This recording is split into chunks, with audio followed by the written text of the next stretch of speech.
Hello, welcome to Day One Patch Podcast, episode 267. Look at that, I messed up now, man. What? Too late though, going forward. I didn't even know you messed up. Didn't you say 267? I kind of messed up my welcome. Messing up the welcome. Jumbled up my words. I'm not a proper broadcaster. Are you not?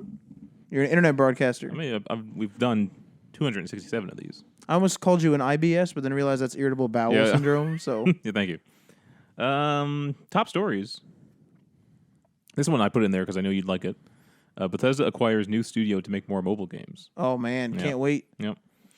EA is returning to Steam. Strangely. Dragon Age 4 is still happening, but it's a long time from now. All right. Before release. And we got some Blizzard announcements. So BlizzCon's happening this weekend. They announced Diablo 4, and they announced Overwatch 2. So I got some Overwatch details. I didn't grab any Diablo stuff. I don't know if you know anything. I don't know nothing other than the fact that there was quite a long promo trailer, cinematic. Oh, yeah? That was shown there, yeah. 8 minutes or 4 minutes or something. One quick take I heard was that it's returning to kind of Diablo 2 roots.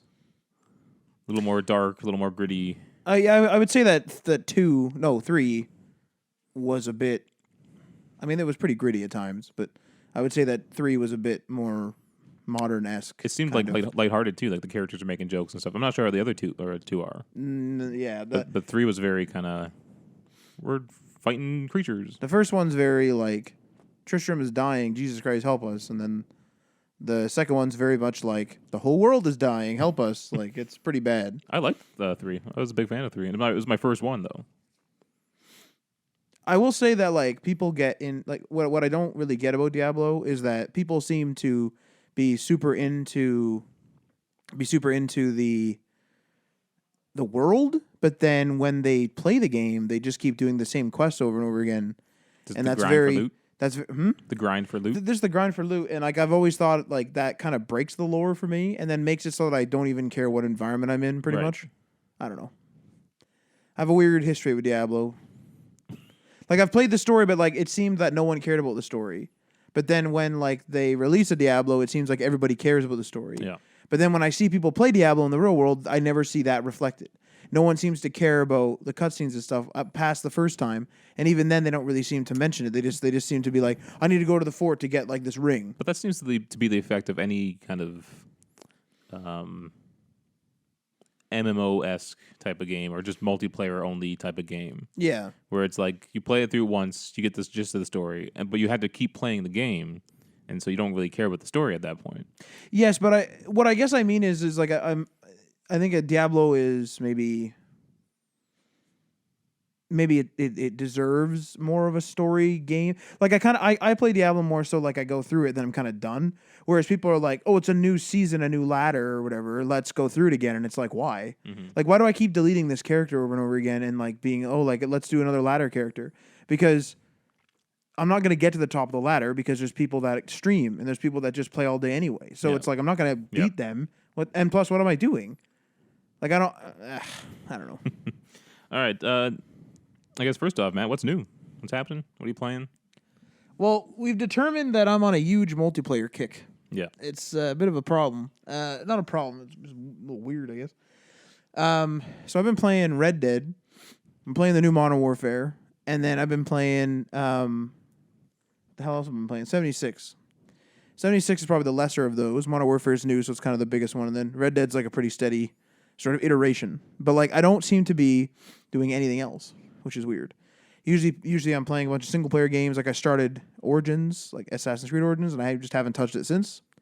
And I don't know. Well, I think you've been this way for a while.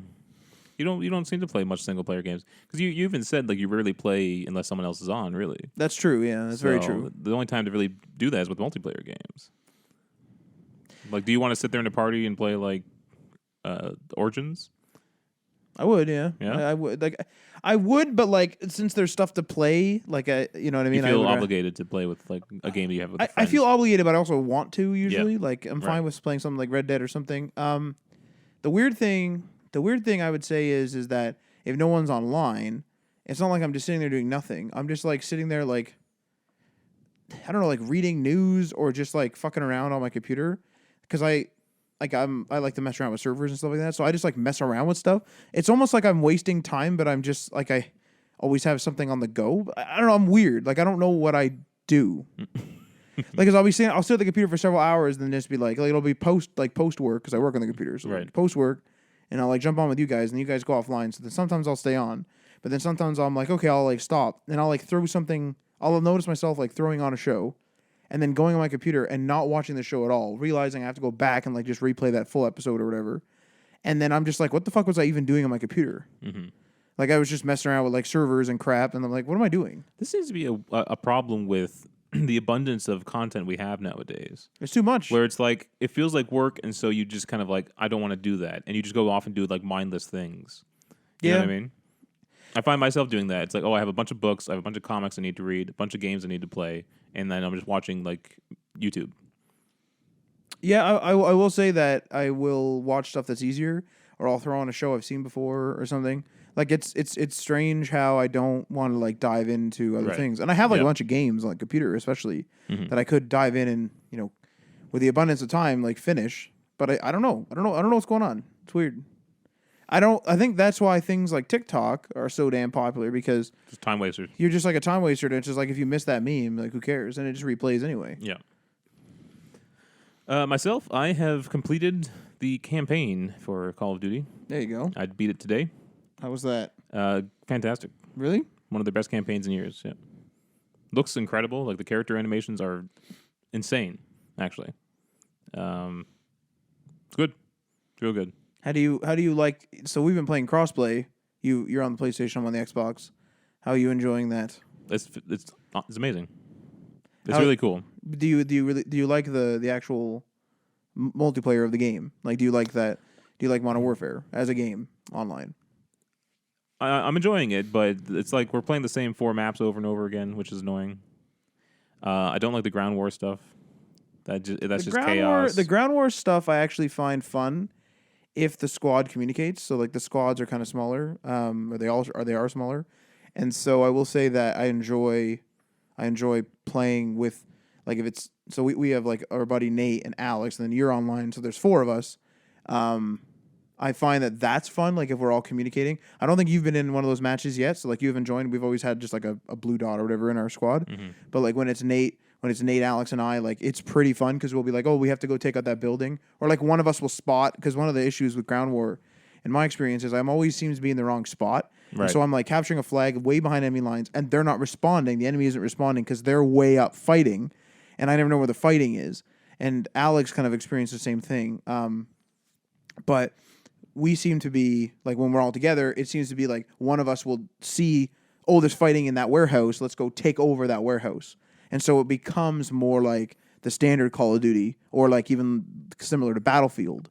Yeah, what I liked about the Battlefield one is like it felt more like an actual war where you're trying to gain ground. Yeah, you know? yeah. And I think, was it Battlefield like both sides, like you always spawn on those sides? Yes. I think I prefer that. I also prefer that, but where people Call are of Duty, complaining. Call of Duty is just like, you can, if someone takes over the place where you originally spawned, you then swap, and it's just like, I don't feel like I'm making progress here. Battlefield felt like an actual war where you're fighting for every inch of land. Yeah, you're fighting. Yeah, like especially the grand operations. Like you're fighting for every. I love that. Yeah, the grand operations and just the operations in Battlefield 1, like it was way better. So I'm not getting that feeling in this. So this is chaos. Well, Battlefield 5, I don't know if you've played it. Not much. But like, so the online, the grand operations, they aren't all like that. So like in Battlefield 1, it's just called operations, and it's like what you're saying. You fight for there's attackers, defenders, there's whatever. In grand operations, there's attackers, defenders again, and the spawns are relatively fixed. However, there are maps that are just like Conquest. And we found problems where there's this one desert map where it's absolutely massive, and they open the whole thing up. It's not limited in any way. And they let you guys just kind of like have at it. And there's never any fighting because I'm like at like D or something, and no one's there. Mm-hmm. And it's like, okay. And then I like run around, then a sniper shoots me. It's just, they've ruined it. That's a bad game. Battlefield 5 is a pretty bad game. I've also been playing the Outer Worlds, which I found pretty fun at first, and I was enjoying it, but I've just kind of lost the drive to play it. I was told that it's because it's old. Old feeling. Like the mechanics and stuff are old. Yeah, I It guess didn't so. evolve with the times. I guess so. And it's not an open world like a Bethesda game, like a Fallout or something like that. Like you get planets which are literally just like a few cities and that's it. And by city I mean like a handful of buildings. You know what I mean? I think I might not play Outer Worlds. So it just doesn't feel the outfits. So your armor and stuff. There's only two pieces. There's like body armor and the helmet. And so like, that's not that fun. You know what I mean? It's not like I'm getting different pieces and boots and gloves and stuff and finding new armor all the time. And so it's very strange. It's almost like a hybrid linear RPG. That's what I was afraid of. Is I thought it was when they said it was an open world. I immediately thought, well, this is just going to be linear then. Yeah, And I don't really do that anymore. it's good. Everything is feels like quality about it, but it's just I'm losing the drive to kind of play it. I kind of want to play, and I know this is unrelated other than the company. I kind of want to play Pillars of Eternity first. Mm-hmm. But that's such an undertaking, and that's single player too. So like, I don't know if that'll ever happen. Right. Like we got it for free. Is that what it's called? Pillars of Eternity? I don't remember. But Free it's on the what? other Obsidian game. I think it's Pillars of whatever. But Got it free on what though? on Twitch.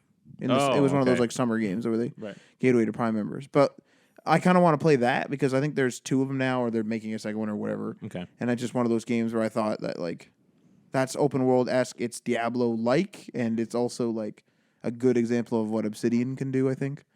Whereas I wasn't a fan of New Vegas, and I have a feeling I'm not going to be a fan of Outer Worlds. Yeah. It's almost like they're using The thing is, it's nothing like it. It simply looks like a Fallout game because of the way the camera interacts with the characters, right. where it like freezes and like zooms in on the character, and you can't really move away. Okay. That's where it kind of ends the similarities. It's just that visual aesthetic is so intrinsic to the Fallout games that everyone's like, oh, this is like a hybrid between Fallout to be fair, they also said at the Game Awards that it was like from the makers of Fallout New Vegas and crap. Well, of course, but they always sell your past projects. Yeah, but like that's obviously going to, especially in the wake of comparisons. 76, that's going to make people think like, oh, they've made their own. Right. So I'm gonna keep playing it though. I'm gonna try to see where it goes. The humor is pretty amazing in it. Yeah. It's a unique type of humor that I've not really like a lot of jokes I've not really heard before and stuff. Huh. So it's that's impressive. Yeah. Other than that, that's about all I'm doing. I mean, that's quite a bit. I got Death Stranding coming out next week. And you're still playing Red Dead with us? Still playing Red Dead. And then I got Jedi Fallen Order coming out a little bit later. Are you still playing Odyssey? That's pretty much done. I completed the main game and completed all the DLC. So pretty much wrapped up on that. That's good because you played that game a lot. Like 127 hours, something like that. Not as much as my Fallout 76 save. Over 300 hours. Speaking of Fallout, let's hop into our first story here. Fallout first, again. Bethesda has acquired a new studio to make more mobile games. This comes to us from GameSpot.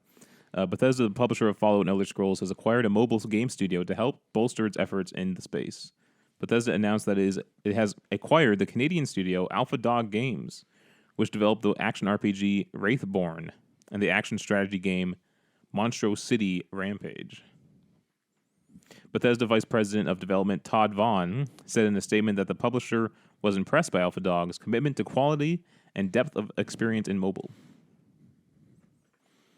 So I'm sure that Bethesda is really... now you're playing I like Blades. Blades.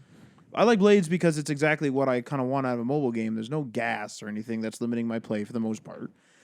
I'm basically thrown into a dungeon. Yes, they're repetitive, but it's a mobile game. So basically I'll be sitting there, whatever, and in my mindless state, as we've said already, and then I'll just boot it up, do a couple of jobs, as they call them, and then eventually when I level up enough, I go to my main quest and do them until they get too hard, and then I build my town. And my town is pretty like decked out. Yeah. It's exactly what I want out of a mobile game. I can literally pick it up and play it any time. There's no gimmick where I can't play. Like, oh, I can't play right now.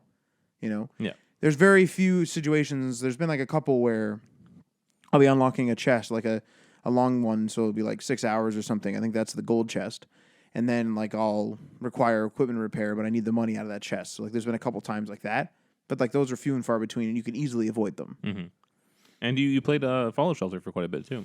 I played Fallout Shelter quite a bit. I think that the fact that those games, like Fallout Shelter, kind of has a limited amount of mechanics, but like it's not limited in the fact where it's like, well, you've played your 10 minutes today, like get out of here. Yeah. Like I could keep micromanaging if I wanted to, but like there's no reason to. Right. So what else would you like to see out of Bethesda for mobile games? I can honestly see them doing a Fallout game now. Like I don't know how successful Blades is, but I can honestly see them doing something like that. I think they seemed excited about having console level like 3D graphics. Maybe not quite console level, but console like in terms of like everything's 3D and you're walking around in first person. You know what would kind of be fun though if they made a mobile Fallout game that was similar to the first two. That's interesting. That's an interesting idea. And it's kind of like a Pokemon type of deal where you're just kind of got this like, what's that called? What's that view called? Isometric. Yeah. And they're just walking around towns and you have the same dialogue choices and stuff. Well, like the thing is they have experience with building like bigger mobile experiences now. So like Fallout Shelter was kind of trimmed down. Then you got Blades, which is sort of like console-esque, like Elder Scrolls thing, right? Without as much freedom, of course. It's a mobile version. Yeah. But then they also have that Fallout Shelter Online, which was made for China, that has a lot more like there's quests and there's like a map and all kinds of crap that you can do that isn't available in the regular Fallout Shelter. So I can see them possibly releasing a Fallout Shelter 2 here. Because that's a lot of code and crap that they like just did for one country. And I understand China's big and everything, but like it's just strange to me that they didn't bring it elsewhere. Like it just seems like a lot of it just seems like a lot of wasted work. Yeah. I'm not familiar with the developer here. I'm not familiar with the games either. The name sounds familiar, but I don't. Wraithborn or Monstro City Rampage. No, the Alpha Dog. That's the name of the studio. Yeah, that sounds familiar to me, Okay. but I don't know about those other things. Canadian though. There you go. There you go. All right, let's move on here. EA is returning to Steam, and their first game back is going to be Star Wars Jedi Fallen Order, which you can pre-order on Steam now. And this comes to us from Kotaku, who's in a bit of a trouble right now, aren't they?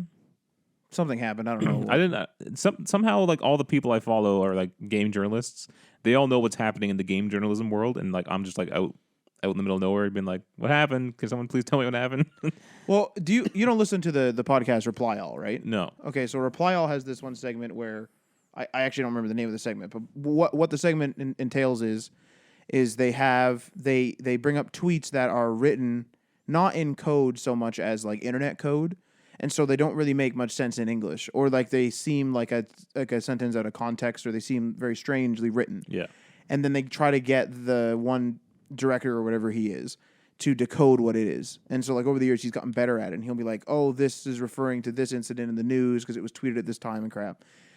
I'm getting to the point where when I see something come up in Twitter now, it's almost like most tweets, unless it's very straightforward news, are like that. Whereas like those tweets that they were finding are like, in my opinion, they were like dug up. Mm-hmm. They had to go searching and they found these tweets that did make sense in the internet context, right? But for the time, but they don't make sense kind of in plain English. If you were to like give that to like an English learning student, right? Like if they're learning English, you'd be like, right. Read this. You're like, what? But I'm finding that like regular tweets now, like this thing for Kotaku. I clicked on the Kotaku, I think it was trending for a bit. I clicked on that. I read the first like 5 tweets. I didn't understand a single word, and I just moved on. Was it Kotaku or was it Polygon? I can't remember. It was Kotaku. Something Kotaku was their parent company, though, right? Something Kotaku was trending this week, and I don't know what happened. The gist I got is like I think their parent company was forcing them, or management at Kotaku was forcing them to have autoplay ads or something like that. That had the volume up or something like that, and it made a lot of people angry. I'm surprised that like 90% of the people using the internet just use ad block. I think something else happened to the parent company, and a bunch of people started leaving and stuff, and I'm not sure what happened. And I don't know where to find information. You type in like Kotaku and then go to the news. It's just articles from Kotaku. So, but it's I mean, that's a small problem. Yeah, it's not like they're like, I don't know, doing something really nefarious. It's like, dude, it's autoplay ads. Let's all chill a bit. People seem to be taking it pretty seriously. Of course they do. Hey, look at here. This just popped up. Kotaku shutting down as a suggested search item here. Every time somebody does something that somebody slightly doesn't like, it's like, let's shut them down. Yeah. I got a bone to pick actually. I got a bone to pick with people that use ad block, and that's a really unpopular opinion. But I got a bone to pick with them because Well, no, I think I think you're right though. it's because ads can't get better if people all block them. And the reason why ads get worse, and worse meaning autoplay ads, like autoplay video ads with volume, pop-ups, things that are flying in front of your screen, call to actions that keep flying in, stuff like that. Those get thrown in your face because they're worth more and the people want you to click on them more. Like, it's basically because they want more money from the ads. But ads can't get better if everyone uses ad block, and then the very few amount of people that don't have ad block, they're going to get slammed now by even more of that crap because the people that are serving the ads are being starved for clicks because a bunch of people are using ad block. It's like, guys, if you just stayed here, okay, and you protested like, we don't like these many like video ads, we don't like auto playing ads, boycott X news company for like a month. They see traffic drop, they're going to get rid of the freaking autoplay ads or whatever it is. Like, it's just going to be something that happens. Yeah. But everyone, what they do, they put on ad block and then they keep using the site. And so the impressions and everything else, the guy who's like looking at the stats like barring the ad stats are looking being like, wow, we're still getting 1 million hits this month. It's not like it went down. Yeah. Whereas sure, the ad clicks went down. So what are they going to do? They're going to increase the ads flying all over the place thinking, oh, our ad strategy isn't effective. It might be super effective, but the ad block is screwed up. And that's what people, like when I bought YouTube Premium, I was told by a few people, like, I just use ad block. And I was like, unfortunately to me, that's like super arrogant. Like, I really hate that because I understand that people are like, I just don't want to see ads. Like, I've been called a pleb several times for having no ad blocker. But like, that guy did make content, and like, I kind of want to pay for it, and I'm paying for it by, in this case, buying YouTube Premium or viewing the ads. Yeah. There's this something happened because I think when the internet first came out, things were free. Yes. And I think that expectation has just always, and the idea of something being digital, also people don't think it's real. It's digital, and so I can just take it. Yeah, they don't realize that, like, if they were to write that guide or that article or do that investigation that made that report, it takes like more than 5 minutes. Right. Like, it takes a long time to get the stuff together to even make it and then make it itself. Like, it's not a 5 or 10 minute thing. And you're not going to go steal a game guide book from a store, but you'll turn off the ads and read the guides for free online. But it's like they had to be paid somehow. Someone has to make money, otherwise the guides go away. Or whatever you're watching is going to go away. This is why all these online like magazines are going like, you can't read this, you got to pay. And that was the big mistake when the internet first came out. All the newspapers and stuff hopped on it for free. That makes sense for onboarding purposes. Like, that's sort of a strategy. But now it's screwed them over. Now everyone expected their news to be free, and then they don't subscribe to it. But it's stupid. Like, if you use an ad blocker, I will say this: I keep an ad blocker installed but off. And I do that because if some place is literally abusing, like if I need the information from this site and they're abusing it, like super loud ads playing and stuff, I will turn it on for that particular site. But it is off for everything unless I turn it on for something. Right. Okay, I'm a little confused here by what's happening. I don't want to get into this too much because I don't have the proper information here. But apparently, what is this? So Deadspin is the company that owns Kotaku. All right. Okay. And they're what's called a GO Media, or that's their name or something, I guess. What are you doing over there? Oh, Kotaku and Deadspin fallout with owners GO Media leads to mass exodus. So GO Media, I think, is the top dog. They're the parent company of Kotaku, Deadspin, and other Gizmodo Media Group properties. Okay. I guess yesterday, various websites posted articles encouraging readers to submit complaints to GO Media's owners regarding their increasingly pervasive ads. After doing so, the articles were promptly removed, and those involved claiming that GO Media had pulled the posts from the sites. This resulted in an online backlash, which also saw Deadspin deputy editor Barry Pacheski revealing that he had been fired. Following this news, the GMG union tweeted that the decision will not stand with its members. Now it seems that the majority of Deadspin's staff have responded by leaving the site. So a bunch of people have quit Deadspin. Because of ads. And Kotaku. Because of predatory ads. I guess so. I don't know. See, this is why like there's not enough information here. This comes to us from Game Revolution, by the way. You know, so I can't speak to their accuracy. I've used them for years. Yeah. Yeah. I used to get that. That used to be where I used to get my cheats way back in the day.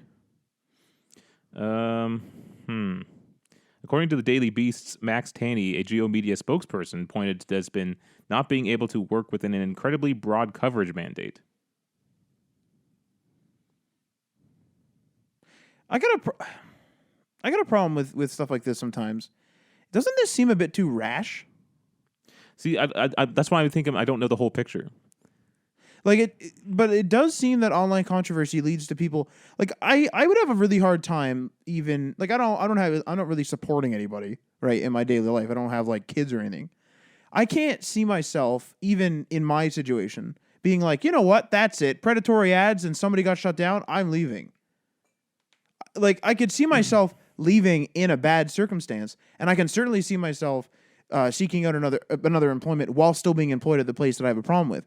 I don't know. I don't get these online things where everyone's just like, that's it, and just starts quitting, and there's just like all this crazy crap. Like, are people listening to like Twitter too much? Like, what's going on here?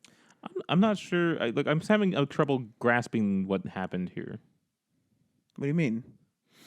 I'm just reading over this and over this, but I don't really know what was the starting point of this all. The thing is, too, is that these are predatory ads. These are not like they're not like enslaving people or like beating people up or like doing something really severe. You know what I mean? Like I think what I'm thinking happened. Now I don't know for sure because this isn't very clear. Geo Media, who owns all these companies, all right? Okay. I think they ordered these companies to have more pervasive ads. Okay. Which I heard included auto playing, audio on ads. Okay. Okay. And then after doing this, I think there was some insubordination here, and like Deadspin and Kotaku posted articles saying, "Give us feedback on these ads." Without Geo Media's permission, maybe. Now, the question is... They then claimed that Geo Media pulled the posts from those sites. That resulted in the online backlash. See, but then Deadspin deputy editor got fired because he probably wanted that feedback posted. Well, the question is, number one, I'd say, and the first thing in my head is, does Geo Media approve all posts? If that's the case, then that's insubordination. Then people should be fired. They probably don't have the time to review all the posts. But okay, they so would fair rely enough. on people like the deputy editor. That's fair enough. But then, if it was done nefariously to hurt the image, then again, fair enough. That person, like whoever, needs to be fired. Because once you like, if you have people that are being insubordinate, I understand this is going to be unpopular, but if you have people being insubordinate, you can no longer rely on them moving forward to do regular tasks. Like you're going to be worried and be like, is Bill going to spin this? You know, or whoever, I don't know, making somebody up. Is like this person going to spin this? Within reason, I think, yeah. Within reason, of course. Like somebody does something and you're like, damn, I thought this was going to be better. Yeah. You know, and then it's technically insubordination, but they thought it was just going to be better. That's I just mean sometimes I think the employees do have a right to put some pressure on the higher ups. No, and I agree with that internally. Yeah. You don't bring it to the public. Like if I was working there at Kotaku and they said we need loud playing ads, I'd be like, okay, well there's a couple of like ad policies in Chrome where they don't like they auto mute some ads and like bad ad practices can get you rated lower on Google, the search engine itself, and stuff like that. So like those points can be brought up to the company, but why publicly? Like why does everyone go like let's publicly shame these people? I don't get it. Apparently, also Deadspin was told to stick to sports when they had a growing like political section. Is that bad? Maybe sports makes more money. Well, we don't know. It might make more money, but if you have a growing base of political stories and articles, why wouldn't you want to foster that? Maybe they don't want to deal with political backlash, which is one of the biggest.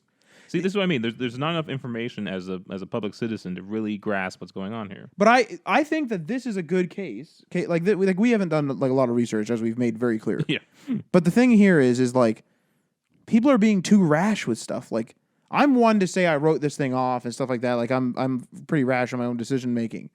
But when it comes to very serious decisions, I wouldn't just be like, "That's it, I'm shutting this down." Like I would be like, "Okay, we got to stop and like take a look at this. Like, what the hell's going on?" I also don't like that. There seems to be like a Like an internet police. no. There seems to be like IGN won't report on bad stories of Kotaku or something like that. Like, because I never saw an article in IGN about this Kotaku stuff. But we also don't know how crazy this is. This could just be a bunch of. It doesn't sound like it's affecting Kotaku very much. It doesn't also It sounds sound like like Deadspin and this Geo Media are the big ones. And like, is it? And how much is it affecting them? Like, is the day to day affected? No. Well, then let's move on. You know what I mean? Like, Yeah. Like, is this a big media story? Like, I understand Game Evolution or what the heck it is, Game Revolution. Damn it, I always say Gamer Evolution, or whatever, because of the R's already in there. Yeah, fuck. But like they're covering it. That's fair enough. But like maybe it's not big enough for IGN. It has to be like a really big story, I find, for them to like comment on it. Like that when IGN had that plagiarizer on. Yeah. Who stole like his review, basically. That was he dug himself a deep hole. That was a mess. He tried to save it on YouTube and just made it worse. So anyway, let's move on because we don't know too much about that story. It just spouted out a bunch of who knows what. But our story started with EA returning to Steam. This article is from Kotaku. For the first time since 2013, PC gamers won't have to open up Origin to purchase big new EA releases. Publisher returns to Steam on November 15th, with Star Wars Jedi Fallen Order being the first game. And it sounds like they're also going to bring over their subscription service as well. So EA left Steam in 2013 and then created their own launcher on PC, which annoyed a lot of people at the time. I thought people would have just gotten used to it by now. It's weird for them to go back. I wonder what Steam was offering, Well, this is something where we're starting to get to the point where they're leaving money on the table. Well, I think they're going to make more money off of their streaming service. Yeah. Or sorry, their subscription service. Subscription service, yeah, no matter what it is. Being a broader net, catching more people. Yeah, could you imagine Netflix being like, we're not supporting Samsung smart TVs. Right. Like, are you dumb? Yeah. Like even Apple's on Samsung smart TVs for Apple TV Plus now. Yeah, what's wrong with you guys? Yeah. Like, So, yeah, I think this is just them realizing that people are just want subscriptions now. And they don't want subscriptions. They have to buy people them. are moving into a subscription world now. They have to buy them. And they don't want to buy them on EA's platform for some reason. Which will still exist. They're not shutting that down by any means. That's a good question, is if you don't care enough, like, okay, EA brings sports games to the table. There's lots of fans of those. Mm-hmm. But then, like, are the sports guys playing on PC? They must, because they make a PC version, so... There must be enough, but there's probably easy enough to port. Like, if it was really difficult to port, I could see them skipping the PC version. So, if we run off of that hypothetical, the people who are on Steam, are they really going to... I wonder how many sales they're going to get from Steam. Because if you're a guy who's really into sports and you're on a computer, you're just going to download Origin. Yeah. If you're a guy who's really into Battlefield, like, you're just going to download Origin. Like, it's just the way it is. Yeah, I'm not sure. I think that's why I think it's literally just for their subscription. It makes sense. Like, because they're not really changing anything. Yeah. I guess in the months to come, they'll also be including The Sims 4 and Ravel 2, Apex Legends, and Battlefield 5, and crossplay amongst Steam and Origin, so you won't have to worry there. And then in spring, we'll see the launch of EA Access. Isn't it just PC versions of the same games? Yeah. There's no crossplay. I think they're just confirming it. People getting like worried, like, oh my god, like, you know what's scary about this is They just don't want people to think that they're different versions. They're confirming this. I wonder if this is going to start happening. Like, you bought this on Bethesda Net, too freaking bad. You're playing with only Bethesda Net players. I pray to God. Play the Fallout 76 where the most players play on PC. Bethesda.net. Like, I don't see that happening just because we're moving into a cross-play future with consoles. So I don't see them locking it down in PC. It's weird that like it would be weird if they started locking us down in PC. Yeah. I mean, that one Modern Warfare or whatever that one Call of Duty situation was on the Xbox, like the Microsoft store, that was weird. Oh, yeah. Remember where they had like 2 games running because like no one had it? Yeah, that's right, yeah. What a mess. Did they have multiple versions of Minecraft too? They still do. They have Java and then they have the regular one. Minecraft's still popular. I was at Steam Academy, which is a high school at my work, and they were having like a Halloween celebration. Yeah. And there's like a big party going on. People were playing like Smash on one side, and then there was like maybe 8 people on laptops playing Minecraft. Do you know why? You know why I picked up? I think Hmm. though again, this being updated and stuff certainly, but the Microsoft took it, and there's no Xbox 360 version, Xbox One version. Like those still exist, but they're not really supported that much anymore. Yeah. And there's no like PC version and this, that, and the other thing. Yes, those old versions still exist. I understand, but the big version that Microsoft did is just Minecraft. Yeah. It runs on phones. Like, so there's no Pocket Edition. There's like, it runs on phones, it runs on the Xbox, it runs on everything. So kids can now go on their iPad, their freaking laptop, their whatever. Yeah. They can play it. And then Realms, or I think it's called Realms, that's their server infrastructure. You buy a subscription fee, and now you host a server for all your friends. Mm-hmm. I think, or all the students there too get the laptop. And so they were all playing on their school provided laptops. Of course. Which is great.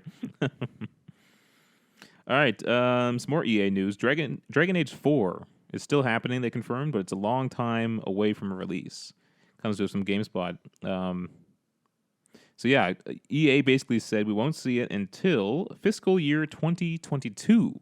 Now, if you don't know the fiscal jargon, that period runs from April 1st, 2021 through March 1st, 2022.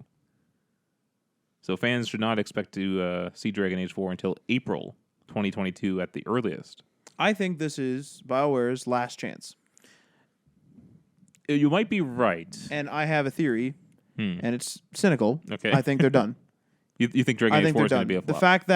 The fact that they've had bad press, bad experience with Anthem, they've made like questionable political statements, if I remember correctly.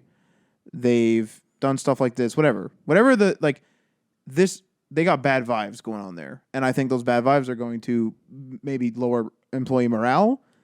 And they know that this is like the long haul, but it's the long haul because they got to do it right. And I think it's going to be bad. I think it's going to be real bad. Well, that during the Anthem, if that one article is to be believed, I forget what it was in. It was in either Kotaku or Polygon, like that. They said like people went on vacation and just never came back. For what? For Anthem? For Anthem, because the development was just hell. So, oh my god. Yeah, I hope Dragon Age 4 isn't like that because I love the Dragon Age as a franchise. But I mean, I'm not usually cynical, and I'm usually pretty glass half full kind of guy. But I think they're close to being kind of done. I think the EA is going to shut them down. EA shuttered what was it, Visceral? Visceral, I think, yeah. Yeah, and they shut down that Star Wars project they had. Just weird. Like I think they're not afraid to just the BioWare studio that made Mass Effect Andromeda, they shut them down. Shut that. Like it's just that easy. Like they don't. There's no nostalgia. Like with EA, they're like, you don't do good. You're out. Get out of here. You're done. And then I also heard rumors of maybe EA, who has historically not done remakes, saying that they were looking at making remaking like Mass Effect or something. They might. I can see HD remakes, not like complete remakes. I can see remakes or HD remasters or something. Sort of surge again. Yes, people are going to say it's for a money grab. That's a component, I'm sure. But the fact that the consoles, the PS5, the Xbox One, or the Xbox 2, whatever the heck it's going to be called, is they're going to be like kind of platform agnostic now. Like they're going to go all the way back, or they're going to go. I think PS5 for sure plays PS4. I don't know how far it goes back, but Xbox 2 or whatever it's going to be called is Xbox One, Xbox the original, and Xbox 360 as well. So I think that you're going to see people kind of up things to like a modern standard for today, because you're at the point now where it's going to look good even if we get better. Like 1080p still looks good. Yeah. 8K looks better, but 1080p doesn't look bad. Right. So we're at that point in our resolution. Yeah. So I think that you're going to see a resurgence of that. Yeah. The fact that it's so far off though might mean they're taking their time. But they did just finish up Anthem, so they it's not like they can just like turn out Dragon Age in a couple of years. 2022 is only what, 3 years away. Well, I think people assume I guess 2 years away now. I assume that people thought they were big enough to have two teams working on like one Anthem, one Dragon Age. Well, the Andromeda team got shut down, so I mean, there's that. But that was their first game too, I think. That was a new studio. And then isn't Hangar 13 gone? Or are they still around? I haven't heard from them in a while, so. And then the third BioWare studio is the one making the Old Republic, which is still going. So that might survive. That still makes money. That's clearly. sort of like the Apex Legends for them. Just the money. Remember, maker? like Respawn has Apex. Mm-hmm. I wouldn't be surprised if I think if Apex did bad, I think Respawn would have one more chance. Well, I heard I didn't Because put it in. Titanfall 2 did critically well. Yes, and I saw an article, but I didn't put it in the list today. But it said that they consider Apex to be an annual franchise because they have like season 2 out right now or something? 3, and they're on season 3, so they might just keep churning out Apexes. And what? Because Apex is in The season, yeah, but it's not 1 year per season no, because it's already on season 3. but we're coming up on a year, right? Yeah, but that's already 3 or quarterly. Oh, then? 3 seasons. Okay, that's what you're saying. Yeah. Yeah, but they consider it an annual release, so maybe we'll see an Apex 2.0 or something. Oh, I see what you're saying. Yeah. Like season 4 will be a big one. Kind of like what Fortnite just did. Yeah. Okay. They're kind of considering it Fortnite 2. Chapter 2, yeah. Yeah, so... Still in beta, one might say. what that means for Titanfall, though, I have no idea. The thing with Titanfall is that it was released at a bad time. Titanfall 2 specifically. I don't understand that. I'm not like a marketing guy, like who handles. I think they like wanted to see who was gonna win. multi-billion-dollar. But why risk your IPs on that? Because I don't think they care. Jeez. Respawn's probably so small, but like Battlefield's so big. I mean, you could probably make a bet that the Battlefront would controversy aside from the launch, but they probably just bet the Star Wars franchise was going to be enough to hold that up against Battlefield. Yeah. But why put tiny little Titanfall in between them? I have no idea. I got a question for you. Do you find that EA games are all becoming samey in terms of gameplay feel? It's because of the engine. Well, they're all using the same engine. Because of the engine, but do you also find that they're becoming not fun? Not due to repetition, like not due to the fact that they all feel the same. But I'm finding that I'm losing interest in all of them. I haven't played an EA game in a long time where I was like, that's Game of the Year contender. That's the thing. I think EA is losing its groove. Like bringing back Medal of Honor and then it's VR. Like, I got an idea, guys. Our Medal of Honor series failed and we put it on like a hiatus. And when we bring it back, we're going to bring it to a limited amount of users in VR. Mm-hmm. What? Yeah. Like I don't even know. There's a lot of things that I would fire people for, and I'd fire the person that suggested that. The Star Wars game could turn things around for EA for me personally. I'm hearing good things so far. The press got to play it, and they said it's like really it might be interesting. good there. Yeah, that's fine. So, but I mean, that's just a Star Wars franchise. A lot of your work is done just by it being Star Wars. I wanna seriously have a conversation. Like, I want to know a dev that's in a company that has one of these problems. Like, we know Aaron, but, like, Ubisoft hasn't really had any of these problems. But, like, I want to, like, know a dev, and I want to have a serious conversation with them about when you're putting in the systems, like, you're done the gameplay, you know, the maps work, and hooray for our lives, or something like Battlefront, and then you start putting in the logistics, the systems. Like, I don't know if it's done all together or what it is. Mm-hmm. But let's hypothetically say the gameplay is done, and then you're like, okay, how do we monetize this? Like, what do we do?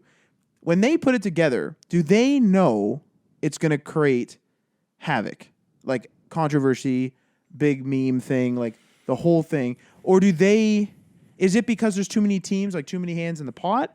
Or like, is this because there's like, they don't care? Is this because the suits order it and the lackeys say sure? Like what's going on? From what I hear, the developers don't want to put in microtransactions. The developers don't want to put in all these little micro DLCs. But don't the suits see it? Like the first couple of times they don't see it. That's fine. But it's just like you and I were talking when games were coming out on PS4 and Xbox One when the consoles themselves first launched. It was very often that when a game was multiplayer and it released, you wouldn't be able to play it for the first day, maybe the first week reliably because the servers would go down. They've mastered that. It seems so far, yeah. Like there's the odd crash and stuff, sure, but it's not very bad. Like we were playing Modern Warfare, day one, no problem, done. That's fine. Yeah. But like Division 2 had a good launch. Division 2, like anything, they don't crash in that. But they don't seem to get this monetization thing. Like, what are you guys doing? I don't understand. I think the Battlefront 2 was a good lesson for EA. That kind of opened their eyes a bit. Why did EA make the mistake? Other games had made the mistake. Destiny made the mistake. Did Destiny have like pay to win stuff? Not pay to win stuff, but when you hold back content behind paywalls of any kind, it has controversy. That's different from the Battlefront one, though. The Battlefront one was literally a pay-to-win scenario. But that was And a pre-established thing that nobody wanted. Like that was pre-established. That was talked about just as like in passing. Like, well, at least it's skins. But I don't remember a high-profile company doing it. That's fair. And then like Battlefront seemed to be the first one that got the major public backlash on that. Yes. And I think that scared a lot of other publishers away from doing pay-to-win stuff. I don't understand why. Okay, we had back in the day, and I've mentioned this several times on PC. You used to buy your game, that's fine, and then you used to, if the game did well, they would release an expansion pack, and you would have people, and this is like a logistical thing, like a big thing, to get somebody to have already purchased a game, drive to the store, pick up a CD, and install another piece of tech is a big thing, and that's an attestment to their fandom on the game. Why the frickin' hell don't they just do like they used to do back in the day where they release a full game, it's done, and then they go like, wow, this did well. Let's release another mission pack. If Call of Duty, the new one, released another $40 campaign because this campaign did well, I don't see people banging on the door saying this is an outrage. But the problem with that, though, is I don't think that makes enough money. I disagree with that because the assets and stuff's already there. No, but we're in this world of recurring income. Right? Sure, you have an expansion pack. Yeah. And let's say like 20% of the game base buys it. Sure. That's great. Sure, they made some money. Yeah. But if you have even like 5% constantly paying in to microtransactions and cosmetics and new loot boxes and whatnot, you are generating constant income. Why don't you release a mission pack every like 2 months? That'd be hard for development. Would it? I think so. They already have all the assets and stuff. Yeah, but they gotta code the whole thing. Not code the whole thing, but they gotta plan it out and stuff. I think it's gonna take longer than 2 months. But I'm not talking full campaigns. Even. Yeah, like a mission pack. Give me like 3-4 missions, $10. I don't know. And then, but like the game itself is complete. Like expansion packs weren't the full retail price generally, but they were like a good chunk of content because that logistical thing. You had to go buy a CD. And I think this is why DLC now is free. See, that I don't get. Because they make more money on what's the recurring going to be on Modern Warfare? There's no loot boxes. They're giving us all the maps for free. What's it going to be? That I never thought about. They have the endowment pack. boxes. What? They don't have loot boxes? No. Do you want to know how to earn more like calling cards and stuff? You go into your missions, your challenges. There's a missions tab. You select which mission you want to do. You do the damn mission. See, that's unusual. Because Battlefield 4 definitely did, right? Or I mean, 4? sorry, Black Ops 4. I don't know. And then I think Black Ops 4, I think, was the Black greasy Ops one 3 that did they did it. They did it after they let everyone set out their reviews, and then they released microtransaction stuff and loot boxes. But the thing is like there's COD points in Modern Warfare, and there's like the endowment pack is the only thing that's out. So we don't really know what they're gonna do, but they already said there's no loot boxes, and they're gonna be releasing maps for free. Mm-hmm. So what the hell is this? See, I think what they're doing now is they've tried to, like companies in general, they've tried to cash in so much that now that it's like backfired on them. So like now they're starting to lose their recurring, whereas I think those bulk payments might actually maybe end up being more eventually. Like who the hell, other than the streamers, is buying every skin in Fortnite? They're out there, Matt. Everybody? Not everybody, but enough. Remember that we had that story about Andromeda, Mass Effect Andromeda, where they said one guy bought $30,000 worth of. But that's only $30K. No, that's only $30K, but that's from one human being. Yeah. Okay, but if he's considered the whale of it, the guy next to him, what did he spend? $200? No, who knows? There could be 1,000 people spending $30,000, and then maybe there's like 100 people spending $10,000. We don't know. What the hell is going on? I think the amount of people who are paying into these microtransactions are enough to outnumber the people who would buy expansions like you and I. I want to know something. Actually, I want to know something. So. I want to know how much loyalty is worth. So a good question, or a good example rather, would be The Witcher. I would say that The Witcher developer, CD Projekt Red, seems to be praised on the fact that they released a bunch of small but quite a bit of extra content as DLC packs when The Witcher 3 came out, and shortly after launch, of course. Mm-hmm. And then they kept releasing these small packs, and then they also had a full game, like a long freaking game. So it was a full game right from launch. Supported updates and a whole bit, and then they released basically like what I just said, an expansion pack. Mm-hmm. What I want to know is CD Projekt Red leaving money on the table by doing that? Or are they actually, are these other companies that are, let's just say I'm going to call them exploitive tactics. They're using exploitive tactics like loot boxes and the whole bit to get a big surge of money, but then people get sick of it. Like that guy who spent 30 grand, he might just be sick of it now and might never buy something again. Yeah. And when you do things that are predatory, your next iteration, your next game might not sell as well. Right. So my question is CD Projekt Red, as a prime example, are they leaving money on the table, or are they playing the long game and actually going to win out? Because people are going to forgive them, let's say, if Cyberpunk is bad. Mm-hmm. They're not going to be like, CD Projekt Red is the worst company in the world. They're going to be like, that was a bad game from CD Projekt Red, but we still got Witcher. If a game who's exploitive the whole time, they release a second one, and it's also exploitive, but that second one's real bad, they're going to be like, this is the worst company ever. Yeah. A bad game that doesn't have predatory tactics like that doesn't seem to hurt the company's image as much as a good game with those tactics in it. Do you know what I mean? Can you say that again? So, like you use Witcher and a hypothetical Witcher as an example, I think. Okay.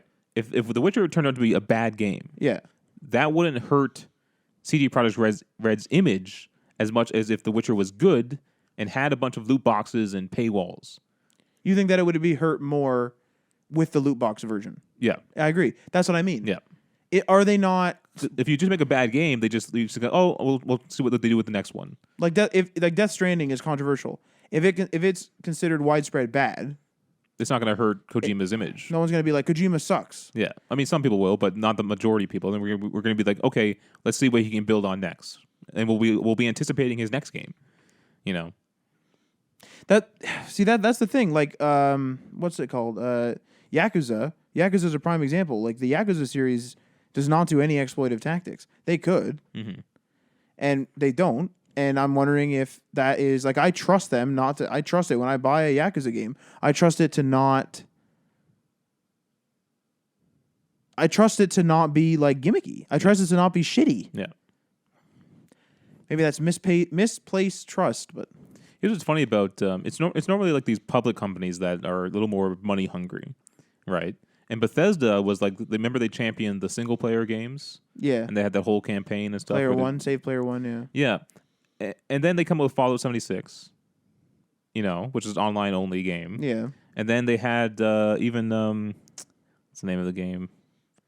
The Doom? No, the other shooter they got. Dishonored? No. Quake? The other one. Quake. No, the World War II one. Holy Christ. Wolfenstein. They got a lot of shooters. That third Wolfenstein is a co-op multiplayer loot box game. Fuck. Wait, which one? The one with the twins? The two, yeah. That's a loot box game. I didn't know that. It's like you kind of just play. I was just told it was bad, so I just didn't. I haven't played it, so I'm just remembering what I heard from some of the reviews. But I think it's like you kind of just play levels, and like you shoot things and you try to get high scores and stuff like that. So it's like they've kind of lost even their way of the single player game. What are they doing?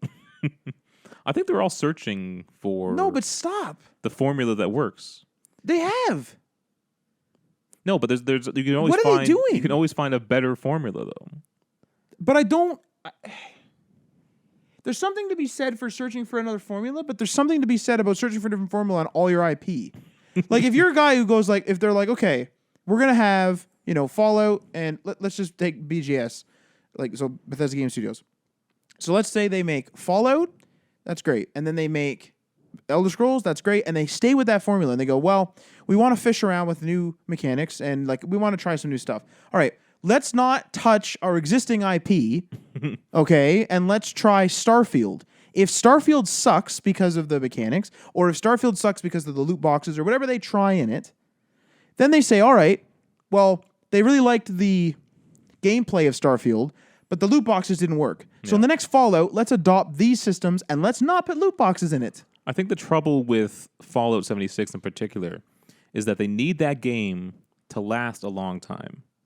See, that's stupid. Now, I think Starfield is single player, right? If I remember correctly. Yeah, they went back to the roots or whatever. So I don't think that's necessarily going back to the roots. That's just what they always wanted to do. But they needed a game. They don't. They needed as a company, they needed to make money off of one of their biggest. but Wait, let me finish. They don't. No, Continue. they do. They're a company. That's what they do. They want to make money, right? Yeah, continue. Yeah, sorry. So instead of just letting their biggest IP sit dormant for 10 years, sure, they decided let's make a live game that we can update with new features and new outfits and new ways to make money. And then you get that recurring income thing. Sure. That's what Fallout 76 was supposed to be, and that's why Fallout First is also another recurring revenue for them. Why the hell? But they're screwing up by kind of making it too greedy. Why don't they, instead of fishing for money, fish for frickin' content? The reason why I'm saying they don't is because why don't they just release expansions like Far Harbor for Fallout 4? You could do a yearly release of frickin' DLC for Fallout 4, and it would sell pretty good. But we are getting free DLC with Fallout 76. And I don't want free DLC. I'm talking about in Fallout 4, you want to make money. Fallout 4. I'm talking like not 76. 76 doesn't exist. If they were like, damn, we're going to have a couple of years lull here, like a bit longer of a wait. Okay, have a smaller team. Like I'm not a game dev. But as far as I understand, you take a smaller team and you go, all right, I'm going to give you a year. You're going to make something as big as Far Harbor, which is our biggest DLC for Fallout 4. Put that out. I want 2 of them, 1 per year, to fill that lull. I'm not going to be like sitting there being like, how do I monetize? Well, we could sell tickets for gold in the Fallout 4 universe to go to the Far Harbor. Like, that's what they're going to do. It's like, no, stop there. Like, I just don't know if that DLC is going to make as much money in 5 years. Whereas if you have a loyal player base playing Fallout 76, they'll keep buying the new items you put in the Atomic Shop. There's something to be said about, you know what you can compare this to? You can compare this to is this. You know how like there'll be, I don't really have a real example because I don't like shop at any of these places. But you know how you'll have like a company or like a local business where like a family, like it's a family run business. A good example would be in Niagara-on-the-Lake, that Greaves place, the Jam or whatever. So Greaves is like this local place that like are local in Niagara-on-the-Lake that like it's a family for, however many generations has made jam, and it's everywhere. Like it's even sold in my town. It's like it's a local whatever, they make jam, okay? There's nothing in that jam, okay, that is predatory for money. There's no like 25-cent additional thing to open the case or some like I understand that's ridiculous. Yeah. But there's no 25-cent like thing to open the thing Or a subscription service where they deliver you. Service like oh, you can't buy our jam anymore, it has to be a subscription. Are they leaving money on the table? Possibly. But there's something to be said about a company, and I'm a capitalist, to be fair, okay? But there's something to be said about a company that has a reputation where if that company were to shut down, let's say, I don't know, the whole family, they're just done with it. They're just done. They just want to retire. Everyone's done. They don't want to do it anymore. There's something to be said about the company that will get a heartfelt, sadness in the community and will get like a nice big, like full page newspaper thing talking about the history of them. When your company is predatory, however, you're not going to get that. People are cheering. It's going to be like, get the fuck out of here. And Bethesda was that company like Greaves, where hypothetically, if Bethesda shut down after Fallout 4, people would be like, damn, like Jesus. Yeah. Now you'd be having people be like, good, get the fuck, like there's the door, get the fuck out of here.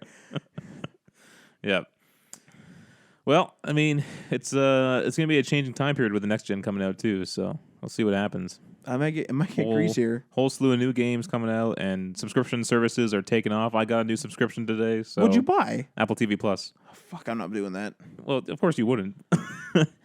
I like the idea of the, especially with TV because it makes sense. Is to there's some app, I can't remember what the heck the name is, but it allows you to, if I understand, I've never downloaded it, but it allows you to quickly turn off and on subscriptions. And so, or at least track them or something. But like, let's say it does do the off and on subscriptions. It'd be awesome to just be like, let's watch Netflix. And like, let's say I go on vacation for a month and I'm like, hey, the hell with this. Log into my app, turn off my Netflix sub. I'm not using it, so I'm gone. Yeah. Come back. Oh, I want to play this. Oh, you're not a Netflix premium or whatever. All right, turn on. And boom, I'm using it. I think that's fair. Yeah. I'm fine with stuff like that. I'm not fine with this crap where it just sits in my freaking credit card, quote unquote, inbox. Yeah. But I mean, that's kind of the way you treat cable.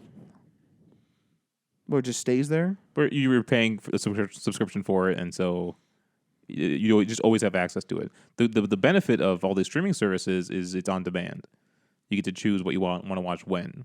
Yes. But yeah, if you want to do that, yeah, that would be good. That makes a lot more sense to me. You'd save money that way, yeah, for sure. Because like I can't watch The Boys and something on Netflix at the same time. Right. Like I can't do it. Yeah. Like, all right, let's hop into our last story. This is hot off the press, man. This was announced today at BlizzCon. oh no. I got this information from IGN. Overwatch game director officially announced Overwatch 2 at BlizzCon today. The game will feature story missions similar to some of Overwatch's seasonal events, hero missions, replayable co-op modes, hero leveling up, and hero customization.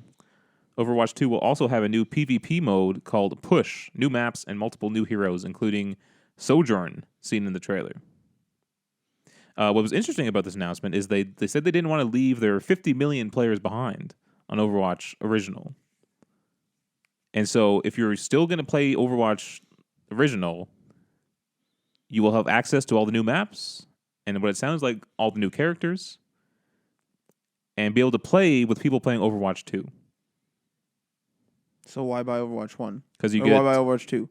Because you get PvE. Well, you get the story missions, you get the hero leveling up, you get the hero customization, you get the PvE stuff.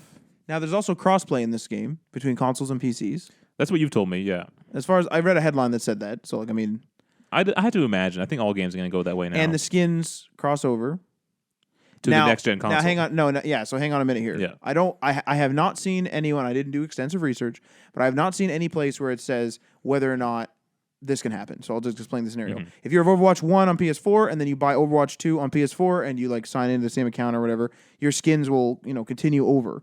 If you buy Overwatch 1 on PS4 and then you have a bunch of skins and then you buy Overwatch 2 on PC, I don't know whether the skins roll over. I haven't seen anyone mention the that. accounts can be combined, where you use your Blizzard account instead of your PlayStation account. But I'm not sure whether like it might still be the Blizzard account, but I don't know whether it's like you have the Blizzard account, Overwatch, PlayStation version, and then like only the PlayStation stuff is together. Yeah. This is a fascinating take though on a sequel to a game. It's weird. I think this is the well, we don't even know the price though, so maybe Overwatch 2 isn't full retail. Nope, it's gonna be full retail. With Blizzard, 100% full retail. It also sounds like all the characters are coming over to Blizzard to Overwatch 2 as well. Sounds like what? All the characters, like every single one. Mm-hmm. I don't know if I'm gonna buy it. I don't know if I care. I didn't like unless it goes cheap again. I don't really play it that much. We'll get it for you for your birthday. I mean, you can do that, and I'll play it. But there you go. I don't hate Overwatch. It's just not something where I'm like, man, I'm gonna go play Overwatch. Yeah. So that was about it for the. Oh, here's something you'll like: a Toronto map. Fucking put Canada in there. Yep. Yeah, fuck yeah, they did. Yeah, goddamn right. We all still want a Canadian hero now. I've been told that Farah isn't Farah half or something? has been like made Canadian. It's weird. But it would be nice. I saw some people wanting the new character Sojourn to be Canadian. You know what's weird about this? They bend Blizzard. Good lord, Blizzard bends more to people complaining about logistics in their shorts and in their pictures of things than they do to major controversies. That is weird. Where's Diablo Immortal, bud? Well, because I think the major controversies probably goes up to the next tier of Blizzard. And they just go like the Overwatch team probably handles those ones you're talking about. I would just not. There's so many things in this world where I'll just be like, I don't like that. All right, there's an unsubscribe button in the top left. You can go do that. But it was more Hearthstone that was the issue with the whole pro Hong Kong demonstrator. Yeah, that was a Hearthstone issue. But it's still like a Blizzard thing. That would go up to Blizzard. Yeah. So the Overwatch team is handling user feedback. Yeah. But the corporate Blizzard guys are handling the major controversies. Do you really like Overwatch that much? Yeah. It's just a shooter. Like I don't. There's nothing. It's not. There's nothing special about it to me. It's not necessarily the game I enjoy. I do enjoy the game. I like playing it. I have fun, and I want to collect the costumes and stuff. Okay. Right? But it's just more the characters and the backstory to that universe that I enjoy. You don't follow that too much. Can I do an impromptu, and this is related to this, query corner Sure. question? So I don't have the question fully formulated, but You got 2 formulated, but I'll say I got 2. Well, I'm going to do it in longer, 2 minutes. There's something to be said about games that are like Overwatch or Blizzard games in general, or Nintendo games is another prime example, where the games are quality, they work, like they're quality in terms of writing and stuff, sure, but they're simplistic. They work, like they're not buggy and stuff like that. There's generally not very many predatory things in there. But it is simple. And people love them, but I rarely see them playing them. Now, there's exceptions to that rule, that secondary rule as well. Like Diablo gets played a lot and stuff, and Overwatch gets played a lot. But I guess my question is more so about the quality and the simplicity. Why is it that people love these games so much when they're so simplistic? But then there's games like Vampire, like Adriano was saying, where there's like it's a level of complexity and sounds like a level of quality that just goes under the radar. And how don't you get bored with the simplicity? Is the question really? Like some of the games, like let's say for example, Luigi's Mansion and like Mario games. People love those things to death. I don't see people playing them things marathon. Now, when it comes to multiplayer games, Diablo and Overwatch, I see people playing it because it's simplistic. They're playing with their friends. That makes sense. I don't get why. And same with Smash. I see it played split screen all the time with people, right? Mm-hmm. A couch co-op or couch playing, whatever. But I don't see that level of dedication to Smash in a single player sense. And so my question is like, why do people love these games so much when they're so damn simplistic? Like they're so easy. Like what's so good about them? Why are they worth full retail? Like why do people love them? They're so easy. The way I view it is every time I'm playing a Nintendo game, I'm having fun. Sure. Okay. And it's like nonstop fun. There's always something fun happening. You're always interacting with something new or something different. Like running through a level of like Mario, there's something new to the right of my screen.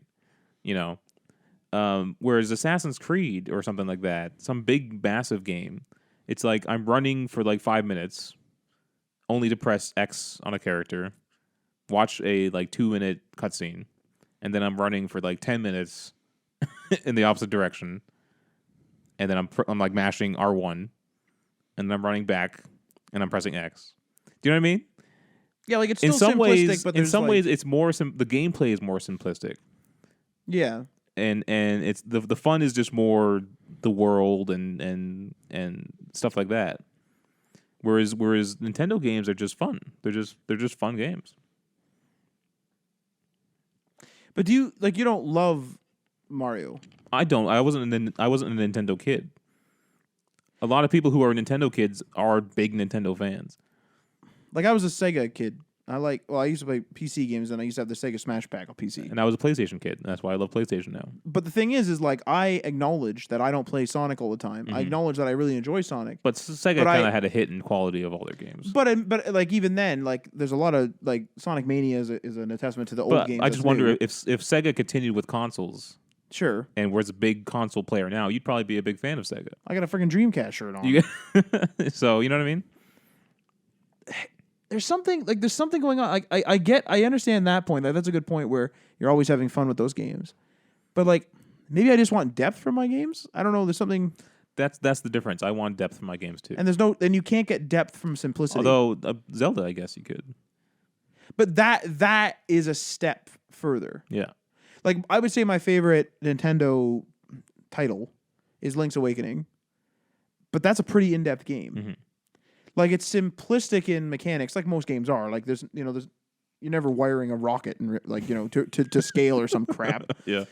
Like it's relatively simplistic, but like there's not like could you imagine a game like Call of Duty is I think a good example. Could you imagine a game like Call of Duty, like Modern Warfare? You just play the campaign. Could you imagine playing that for years? No. And there's more depth there because there's more storytelling and there's more mission variance than there is in Mario, and there is in In Mario, you're just jumping around I these think blocks some and people these flaming things and I think crap. some people would disagree with that. I'm sure they would. But in my, I think most people would disagree with that. how I see it though is like, yeah, but this time there's an L shaped with the blocks. It's like, okay, it's like all it is a bigger corn maze to me. If we were to bring it into like the analog sense, it's a bigger corn maze. I think it depends on what you look for in a game. Like when you find a game you like, yeah, what is it that you like? When I played Fallout 4, I read every single computer. So it was the depth of the world. But the thing is I skip in most games. There's logs and I skip them. But Fallout was the one you read. But say Division, if I'm playing Division single player, like by myself while waiting for you guys or something, I will like listen to all the tapes and stuff. So you want that kind of content, and Nintendo really doesn't give that kind of content. There's no depth to the world. Like to me, it's like we're just playing. You know what it is well with Nintendo, it's like you do 2 or 3 rounds at a party, and then maybe it's because it's a party environment or what. But let's say it's like a LAN party. Mm-hmm. So like everyone's at the TV, right? They're all so it's not like I'm gonna go socialize. It's like you're so already socializing. You're sitting at the TV, and so everyone's all gathered around the TV, and you guys are taking turns. I would say that it's hard to get people to play more than 3 rounds of a Nintendo title. Whereas it's impossible in a group to like play something like Vampire. That's very true. But I don't absolutely love Smash because I got to play with my friends like that. Like I think what I want, and like maybe I'm weird, but I want the investment of time to show something. Like our camps are better than an introductory camp in Fallout 76. Our characters are better. Our armor's better. It's better. Mm-hmm. I got that one gun. I'm 300 hours in. I got that one gun. We walked up to a level 98 Deathclaw and just what happened? Dead. Mm-hmm. Like that is an attestment to like building, like grinding. You want the character and to progress too. Yeah, the character progressing in that. Because like a Mario game doesn't feel like it's part of any larger Mario world. It's just you're always in like this weird world. Yeah, because people say this is so in depth because like look at the strategy. It's like Marty made those. A good example is Marty made those levels in Mario Maker 2, and those are great levels. Those are hard to make. Like I couldn't freaking think that stuff up, and they're interesting, and that's all great. I couldn't sit there and play them for 100 hours. Right. Like to me, it's still the same mission. Like I acknowledge the creativity and stuff that's going into that, but it's not as creative as a single block of Saint Denis in Red Dead for me.